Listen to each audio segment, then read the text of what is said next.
Hey everyone, today we are doing two science experiments called Rainbow Rain and Candle Pump Water with Malachi Phillips. Okay, Malachi, pick which one are we going to do first? That one. Candle pump water. All right, let's get set up for that one. This is pretty simple, Mally. You're going to go ahead and be real easy. This is a big cup. Pour nice and slow. Fill up the bottom. All right, that's good. That's more than good. All right. We're going to set this candle in the middle. Bam.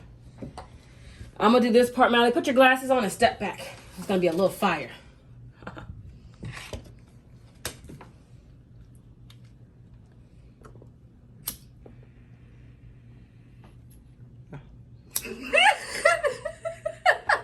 All right.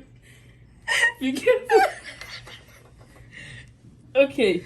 So watch what's happening, Mally. We're going to take this measuring cup and we're going to stick it upside down on the candle. What do you think is going to happen?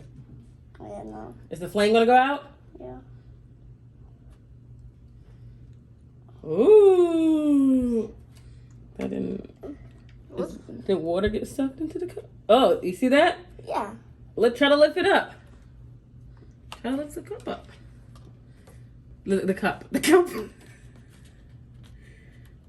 Come on, lift. Mally, show him the muscles.